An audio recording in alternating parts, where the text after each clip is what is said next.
Hello and welcome to Altitude, a show for youth and adults alike talking about STEM, science, technology, engineering, the arts, and mathematics.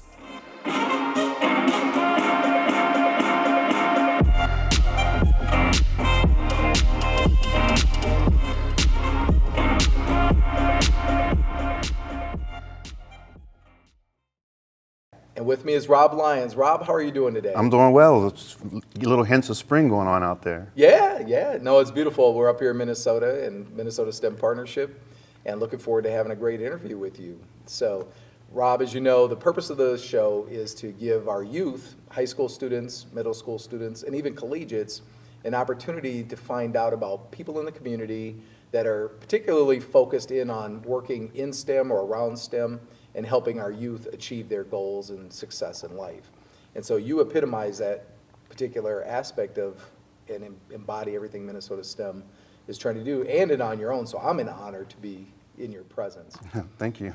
So Rob, tell us a little bit about what you do today. What's your daytime job? Yep. Well, my daytime job is getting kids hooked up with positive adults who actually look like them and can influence their future. I work for Big Brothers Big Sisters, and mentoring is a big part of what I do in the day-to-day. Yeah, fantastic.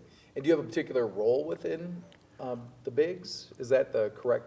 Yep, that's what the adult mentors are known as Bigs, and the little people are known as Littles. Okay. My role is I'm the site-based director for mentoring, so I'm bringing mentoring to the schools. Okay. And since I have a passion for STEM-related activities, we try and infuse that because science and technology is the wave of the future for a lot of our kids, and to get them paired up with people who look like them in those fields starts to show them what's possible and what they can dream to do. Well, let's talk a little bit about what you specifically did outside of your normal job. So you believe in volunteering, you're doing a lot in the community, and tell us a little bit about you being a robotics trainer.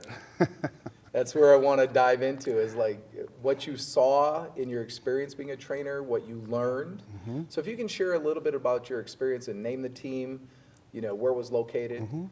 Share a little bit. Sure. I had the opportunity to lead one of the FLL level teams in North Minneapolis, where I live. We met at the library there on Lowry Avenue, mm-hmm. and learning. This was my first year, and working with the kids who it was their first year as well. We kind of just dove in together, mm-hmm. and learning and bringing my aspects for teamwork and leadership.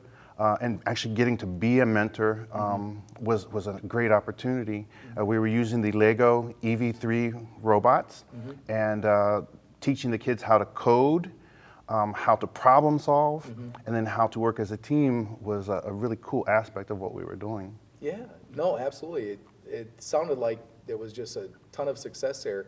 Was there any particular story or epiphany that you saw in some of the students? How did you see the students react to that? And were they all brand new learners, or did they have experience? Pretty much brand new learners, and what was cool was they were able to find their own strengths. Not everyone came in with the same desire to want to code or to build or to pitch, our concepts for our innovative projects. So they each found their niche and were able to rely on that strength to come together as a team. So that was pretty cool. Yeah, no, it's pretty cool.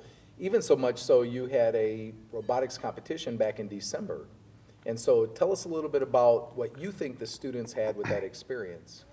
It was great because as a first year team, we went in with some realistic goal setting, and it was basically just to do our best, have mm-hmm. fun, and to watch our robot try, and achieve each of the missions. So we go to the competition in December, and there's a lot of teams who had some pretty impressive robots there, mm-hmm. and it was a little intimidating, mm-hmm. but we quickly grounded ourselves back into our mission and our own goals, and set out to do the best that we could. And the kids had a blast just staying within their realm and who they were. Yeah, no. Even so much so that I heard that they did very well.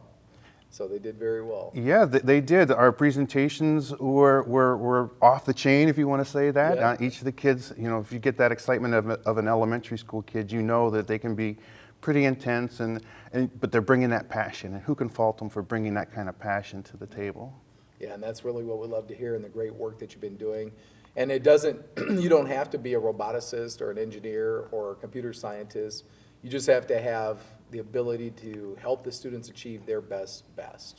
Correct. You just bring that passion to want to help share and show them that it's okay to fall short and to get up, dust yourself off and go at it again. And when they see that that's okay, they're willing to try new things. Yeah. And you're the new Director of Robotics, so you're going to be helping organize the Minnesota STEM Partnership Robotics Program for fall of 2020 and into 21. You have under your purview, you're going to have so far 10 teams and growing every day, it seems like. Yeah, it's pretty cool, from FLL Junior, the little tykes, all the way up to FTC, and hopefully beyond. Working with the existing teams, trying to recruit in the fall to get more kids to join those teams, and diving into some really cool opportunities. Yeah. And it's always learning and growing. We believe in lifelong education. In terms of volunteers, do you need any volunteers, you think, in the fall? Always need volunteers. And as you said earlier, you don't have to have super knowledge of anything, just a passion to want to come in and make a difference. So I was a first-year guy who had no knowledge of how to build an EV3 robot, and the kids were teaching me a lot of things. So just bring that passion and come to want to make a difference, and you'll be more than welcome. Yeah, so you have this great career, you've been giving back to the community. So where does Rob find his sanctuary? Where is Rob's fun times at? So if you don't mind me asking you, in your leisure time, what do you do for fun?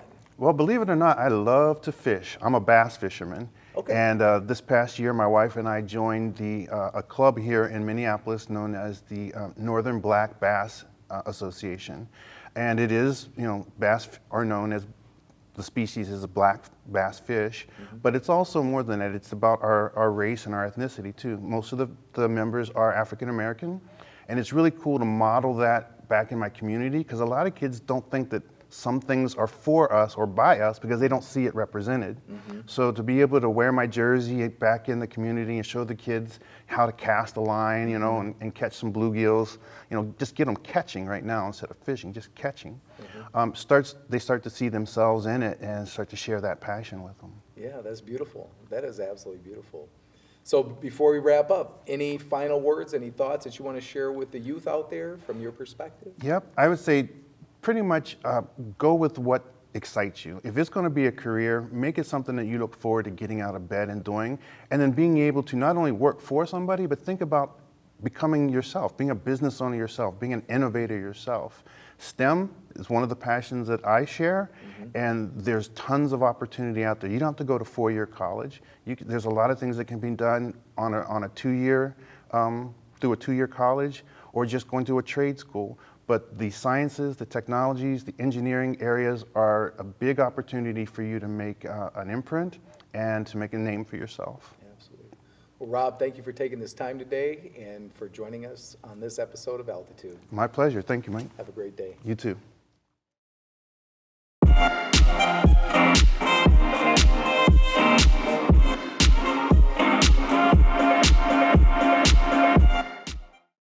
Welcome back, and with me is Mary Frantz. How are you doing, Mary? I'm doing great.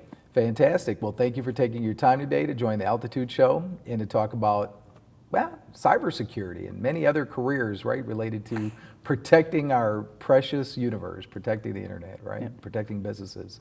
So, Mary, what do you actually do? What is your title? Who do you work for?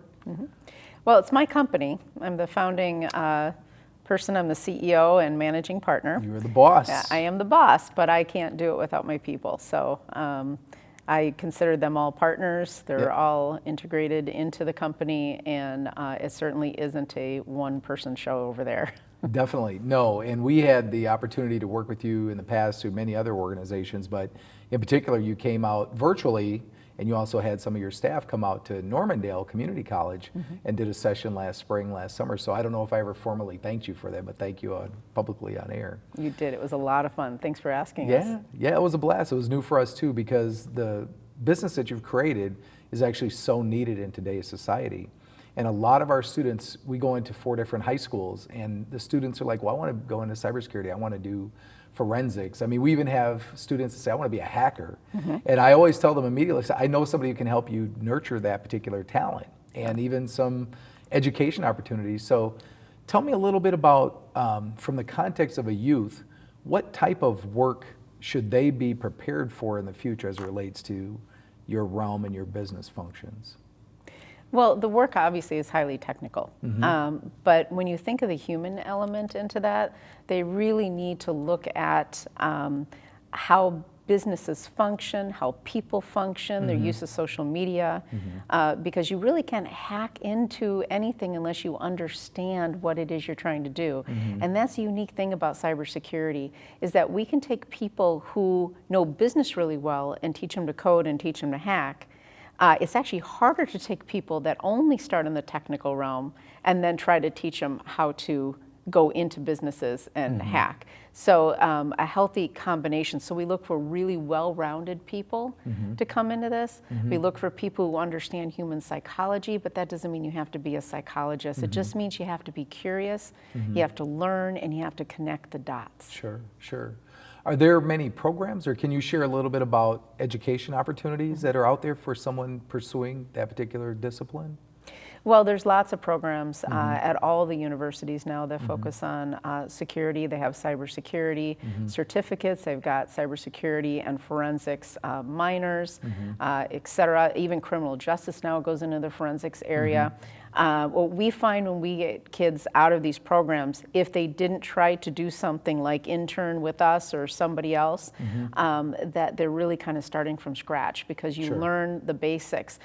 But of course, all the malicious hackers know the basics too. So you really need to go a little bit above and beyond. So we like to get them into the fray immediately, and they're usually a bystander for some time, but they have a lot of fun because they learn about things, and they learn that, hey, I'm really part of this thing that was just introduced in the news, but I can't say anything about it, and I'll never be able to talk about it. Right, right. The privacy issue is really big. So even our interns that pass our clearance and stuff like that, which is pretty clear. I mean, we don't look for people that are perfect, but we do look for people who at least are pretty stable, you know, and then we slowly but surely get them into the clearance area, and they'll walk around and say, I've got a whole new perspective on everything I'm seeing and everything I'm doing, and I don't want to really use my cell phone anymore for social media. Sure, sure. As you found out in your classroom. Yeah, absolutely. And there are many policies now where, they're shutting it all down. Yeah. You know, you really can't. And really, even in society, you know, I remember even in my generation way back was Big Brother is watching. And you know, that context compared to now is totally, it's blown past whatever we thought Big Brother was actually going to be doing, when in reality, depending on either the malicious side or the, you know, for good side, if you will, with all the digital imprints that we're leaving, and you mentioned something about what we're doing on social media, the sites that we visit, all of those pieces tie into forensics, into I think we used to call them breadcrumbs, but you're leaving these little digital imprints everywhere, and it takes somebody to be able to take those, massage them, and figure out, okay, they can actually, maybe you should tell me, I mean, this isn't a clinic on this, but I'm still fascinated by what I learned there, and the importance of the work that you do, you know, in your business. One of the beautiful things that I see having you here is, and I kind of led into it kind of backwards, but you don't find many women in technology at the level that you're at, right? So one of our goals with the Minnesota STEM Partnership is we have what we call MSP Women in STEAM. And so our goal is to identify young women of color that are actually interested in getting into technology, but they don't quite know. So we have like 24, 3 practitioners in the industry that are anywhere from server engineers to network specialists to managers to, you know, CEOs and owners and founders of companies. But tell me a little bit about your experience, and not to throw you off track, but what was important about you being able to give so much back to the community? Because you give a lot. I mean, you're here, right? You've been at Normandale. You've been at many, many other things. Tell me a little bit about, you know, your give back and why you think it's important for youth to learn this type of technology. Well, first of all, being female and then being a minority, I was usually the only one in most of my classes in college. And I even took, a long time ago, they used to actually mandate, where I grew up on the south side of Chicago, they used to have, you know, you had to take computer programming in basic. I had to take Fortran. I didn't have a choice. That's what we did in math class. So things are different now where that isn't even required anymore. But I was, you know, even in those classes, I was one of the few women that actually liked it and got into it.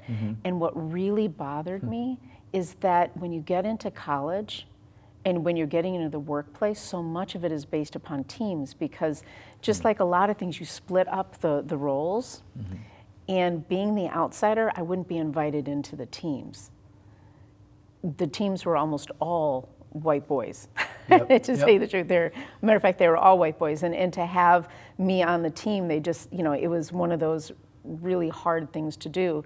So I started getting my own groups together and trying to encourage other women and minorities into those as early as college, and trying to convince them it's not that hard. All you have to do is actually be motivated, and once you get the motivation and you love to learn, and I know this may not go well with some college counselors, but forget about the grade and focus on the learning, because eventually the grade will come, and you'll get there. And once you reach that, and once you actually start to really get into it and get it, it becomes so much easier. But Sure. you need to be persistent, and it's so hard when you're constantly being kicked out of those groups. So what I've made a point of doing ever since my first job is trying to get as many women and people of color into groups. And you know what? I learn more from them than they learn from me, even at my level of experience, simply because they think outside the box. You do get stuck in a way, which is why I love taking young kids in, because the way they're using their technology is something that I can't even fathom. And I learn from them, and then I challenge them. Okay, well, if you're doing this, how would someone break into you? Let's reverse engineer this, And boy, you get people who've never coded a day in their life, and they look at this and go, "Oh, They're working this through is algorithms, yeah." they're working through coding structures. Because they have a goal, and because they personalize it and they get into it, and it's so wonderful, and they figure out things. I'm like, that is really cool what you just figured out. We got to use this. Let's see if we can use this in our next social engineering when this corporation, Yes. Hires us. Yeah. Let's try this, because I bet you nobody else is trying it. Absolutely. And Absolutely. that's what moves us ahead. And that's what makes this job so exciting. And I love my job, and I love working with the kids. Yeah. It's just, it's amazing what they can do if you give them the opportunity. Yes. And not to dwell on the point, but I've had some very heartbreaking conversations with the young ladies. Even today, not today, but in the past couple of months, had a young lady tell me that her, white male teacher in high school said that, well, maybe, girls don't really get into this type of thing. And it was really more of a coding engineering thing. And I almost fell out of my chair. And I actually do plan to follow up with that particular school, that particular teacher, because that is the wrong message that you send to our children, right? Everybody should have a chance to succeed equally. And I just applaud you for your effort, for your energy, for your involvement in all the education opportunities at the local and state level, which we won't have time to get into everything, but you are a very hardworking person, and we appreciate it, and your work it resonates. And so as we move to wrap up, is there any specific advice you'd want to give to a young person in high school, or anything else you want to say? Well, first of all, going back to the story that you just said, I still walk into the room at my level, and if you look my name up and our company name, you see that our name's associated with some of the largest breaches in the U.S. history, and that we were the ones that came in and worked on it on one side or the other now. And I still walk into a room and people ask me to get coffee. Wow. So that it still happens, but if we get enough diversity in it, that won't happen anymore.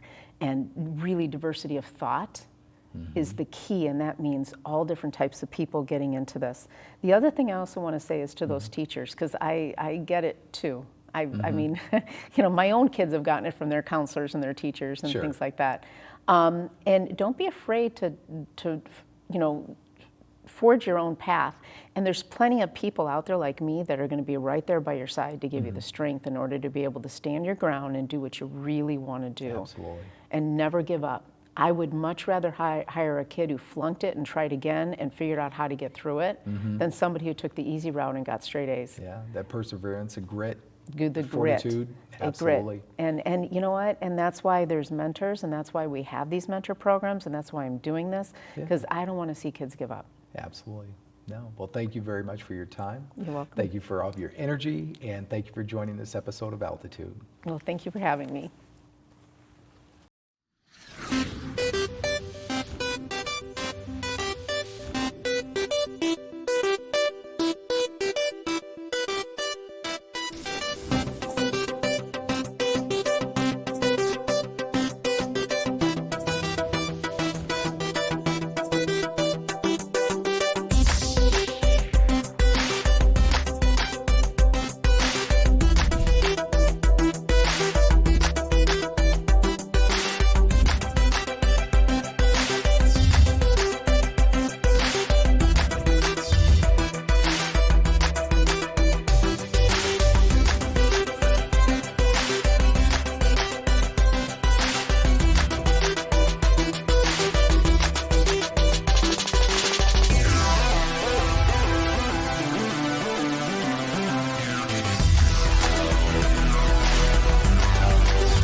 And welcome back. And with me, we have Lydia. Lydia, how are you doing today? I'm doing good. How about you? I'm doing fantastic. So, Lydia, you're in high school. What are you doing on the Altitude show? Well, I became introduced to you through a thing my amazing friend brought me to, this presentation that you guys had. And then we talked, and you invited me to this taping, introduced me to Miss Rhodes and all of that. So here I am today, helping. So we just kind of threw you in to the fire, right? Yeah. So I think we probably need to put all of this back into context as to why we kind of threw you into the fire, because your resiliency and your energy is very good. Thank So you. we appreciate you being able to start and just do this free-form interview. So tell me a little bit about the dream or the career path, if you will, that you wanted to follow. What was that particular career path that got you here? So I really want to do filmmaking, film producing, maybe screenwriting as well.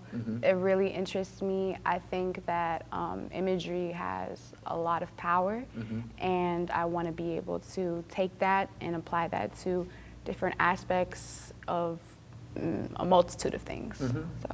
So tell me a little bit about that as it relates to your TV, or why you're here too in the studios of SPNN. So basically, I wanted to be more exposed and just learn a lot more about filmmaking and just the tactics, and just like learn from real people and people that I can look like me also as well, and just, you know, learning experience. Yeah, absolutely. And you're doing a great job, by the way, today. So Thank you. in addition to that, can you name 2 or 3 different things we've asked you to do in the studio? Yeah, so basically me and also my friend are floor directors today, and we are basically, you know, behind the camera, and we've been behind the camera for 2 interviews already, and just, you know, calling out things, and also giving out, directing people who come in to give them like sheets to fill out, things like that. Yeah. So let's rewind a little bit back onto the artistic side. So filmmaking, what got you inspired to do filmmaking? Basically, ever since I can remember, I've always loved films, movies. I've always wanted to be those people in the film, so that's, I think, because I've wanted to be a little thing since I was young. Though I can like countless things. I wanted to be a singer, I wanted to be a surgeon, and I wanted to be just like all these things, but I realized that they were all people on camera, and I just wanted to be essentially on camera, and then I figured out a couple years ago that I have a lot of stories to tell, and I write as well. And I write about a lot of things, but I just figured out that I wanted to be someone in the film industry. Fantastic, fantastic. And you, obviously, you've followed through, you've kept your promises, you kept your commitments to, you know, showing up at the studio in the wee hours of the morning, and all the wonderful jobs that you've done here to help produce the show today. Tell me, are there any other areas, you said you write, and do you do any other type of art or artistic work? Yes, I do a lot of things. So I love music. I'm into all kinds of music. I've always loved music. I sketch mostly. Charcoal, or is that? I just got a charcoal palette, actually, yeah. And I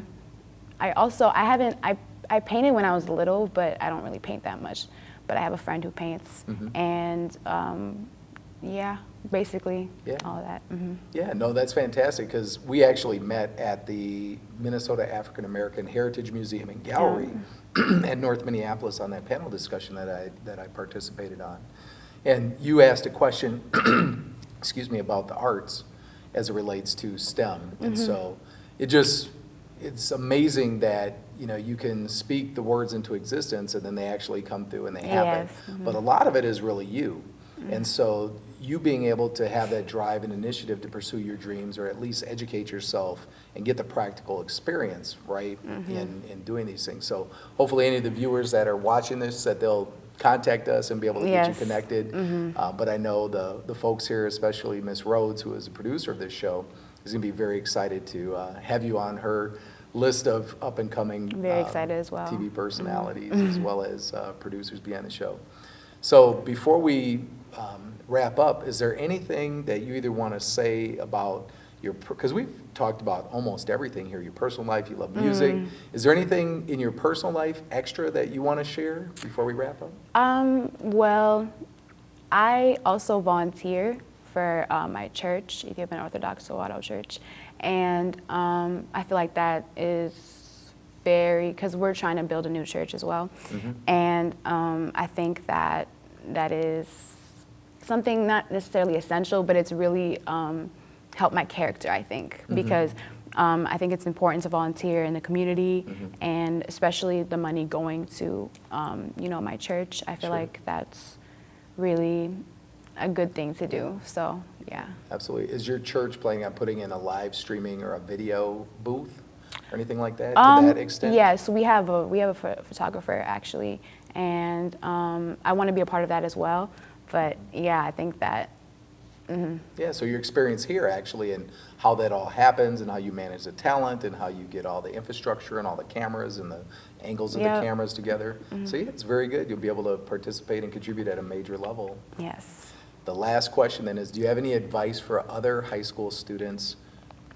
I do. So I usually, I don't really go out the house a lot, like especially since I live in more suburban area. But when I went to the place where the African American Heritage and Gallery thing that I met you at, my friend, like she like dragged me out of the house. I wanted to go, but I don't usually like leave the house a lot. But I just really think putting yourself out there is such a big factor in following your dreams. A lot of people are scared and just, very not confident. But I can relate to that, but I feel like that is something that we all need to work on. And yeah. Yeah. So, Well, that's wonderful. Well, thank you very much for your time here today. Thank you for helping produce the show today. And our new floor manager, one of our floor managers, we're looking forward to having a lot of productive shows here in the future and building that resume up. So thank you for coming today. Yep, no problem. All right, Miss Lydia. Thank you.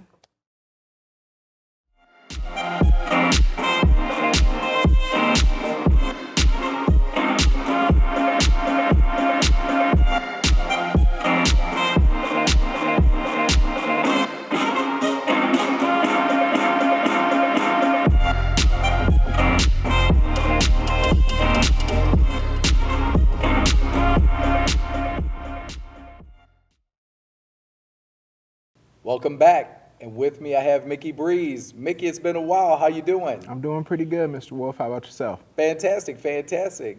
So what's new and exciting in your life? What's new on the music scene? We got to get caught up. What's new in digital entertainment? We got all that today. Man, a lot of different updates. For one, I just am coming off of my 9th Beat Battle win this past Sunday. I'm headed to South by Southwest on March 8th. And supposed to be performing for about a week down there for the South by Southwest EDU conference, the Big Picture learning event that they're having down there, and a hip hop ed event that they're having me provide some music for down there as well. Yeah, no, that's so tight. Thinking back, who'd have thought a year ago, 2 years ago, you're up here flying across country and going to do all these things, and now you're just nonstop winning these beat battles. So I got to thank you, and thank you for all the music you provided to the show as well. Of course, most definitely. So what's new in tech? Anything in the music tech industry? So a lot of what I've been finding new, like innovation-wise, is within like the DJ controllers or the DJ forms of media, or a lot of what people seem to be advancing in and how they play music. I, for one, have what's regarded as a hybrid setup. A lot of DJs, or a lot of the more older, experienced or veteran DJs, tended to have vinyl be their media form, and with a lot of DJing veterans and everything, that's like the one and only. But from going to vinyl to CDs to having it perform like digitally with flash drives and computers and everything, there's just a lot of different advancements in how you can get your point across and in which easiest way. Yeah, no, that's tight. So you brought up some topics. What was the topic that you wanted to bring up and talk about? Primarily just a little bit about the Minnesota music scene. And you know why I said it that way? Because I had an epiphany driving. I said, I'm gonna ask, well, I keep calling you DJ Mickey Breeze. I was asking Mickey, I'm gonna prep it. The Minneapolis scene, right? So I came from Prince, The Time, Jesse Johnson, all that era, right? That was like my Jimmy Jam, peak. Terry Lewis. Oh, of course, Jimmy Jam, Terry Lewis, with Janet, without Janet. Right. But what is the Minneapolis scene, man? That's why. I just want to know, is there a scene? Are we on the map anywhere? What's going on? We are most definitely on the map. I think a part of it, though, is I think we need to be a lot more collaborative or cooperative with each other as far as the Minnesota music scenes, because there are tons of great artists and stuff here. There are tons of just really super open and really talented individuals who want to do the most, but I feel like the scene is a little bit toxic, to be honest. From the barrier between St. Paul and Minneapolis, which is just like the invisible line of the river That's and always everything. been that way. That's man. always been That's that way, always but been that way. but growing up and everything, being a part of both sides, I haven't seen it as much, just with the involvement, but now as I'm starting to get more and more shows either in or out of state or just between both of my cities, I see that a lot of people have some sort of edge against each other, that crab in a barrel mentality. Oh, really? Yeah, that's too bad. But Yeah. But I see a lot of people with a lot of talent that could be beneficial to one another, whether that's providing connections to one another, providing, studio equipment or some, helpful advice from one person to another as far as like trying to advance careers or, get, I guess, an edge up on your own competition or whichever. That we need to see a lot more. Yeah. Especially between, rappers or DJs or producers and all that type of stuff. I feel like we all need to kind of come together as either a collective or just be a little less restrictive about, the opportunities we let each other have. Well, I was waiting for you to get to this point because, being young, you fly under the radar. Oh, yeah. Everybody loves a cute little boy, right? Cute little girl. Right, They're right, cute. right. Oh, look at him playing on because even I inadvertently would say, oh, man, you were hitting on them buttons. Remember, I remember you way, way, way back in the day. And it's a beautiful thing. But now that you are growing, this is one of the beautiful things about having you on the show all the time is to watch you move through that journey now. Right. And as you get into the hardcore business world, it's competitive. It's dog-eat-dog world. Right. Not that I've watched many, many different shows, know many DJs, know people on the radio, but even like in Hustle and Flow, the movie. I hate to go there, but the original one, right? Right. It is truly competitive. Right. And so people are always trying to get the one up. And then one of the things that I've always appreciated, admired in you is that we just got to keep working positively and together. Oh, yes, of course. And then making those things happen. So anything we could do with the Minnesota STEM partnership or whatever and evolve maybe a digital music type thing, I'm looking for, and it's an open invitation to everybody, right? Anybody that wants to help us build out a digital media practice, or if you are an organization that does that, we can certainly help partner and maybe figure out a way where we can bring all this talent. I'd love to be involved in something like that. No, I just kind of was rolling down the road. And, I was thinking, man, Mickey's going to be on. What's the scene like? Right. Right. And I've always, I see it from maybe a different lens, being an older person. But let's go back to, before we wrap up here, is there anything that you could think of? Well, you said you're already going to South by Southwest. Yes, South by Southwest. You're making a lot of big moves. Yep, Anything else that's coming up that you want to share before we close? Snap, man. South by Southwest EDU. I'm coming back and doing a show at Concordia Moorhead College. I think about 3 hours away from here. And then from March 25th to March 27th, I'm headed out to San Diego for the Deeper Learning Conference to DJ that for a good few days, have some pretty dope musical guests alongside me. Last year, I got to meet Speech from Arrested Development and do a couple of dope sets with him. And more stuff, I guess, around trying to figure out my schedule now that Soundset this year had been canceled. But a lot of what I'm trying to do is, just trying to fill in that empty space with a lot more dope events, get connected with a lot more cooler artists around the city and everything like that, and kind of fortify what I'm trying to say as far as, you know, having people help each other in the Sure. Minnesota music scene. Sure. Well, next time, and I'm going to put you on blast for this one, is next time we have to do a clinic. Okay. So you might have to haul in all that equipment. Okay. You know, we'll do the top mount like I tried to do in your studio that I got time you. and realize that the back-facing camera on a 12-year-old iPad is different than the front. I'm down with that. You know, me, Mr. Technologist, right? I'm So, down yeah, with we'll that. do a I'll come clinic. in. I'll come in with all the flashy buttons, lights, Yep. records, and the nines, and we'll just Do have a about day. 3 minutes for us. All right. I'm down. Very good. Well, Mickey, thank you. Have a wonderful day. Thank Safe you so travels much for to you. having me. Stay well. Yes, indeed.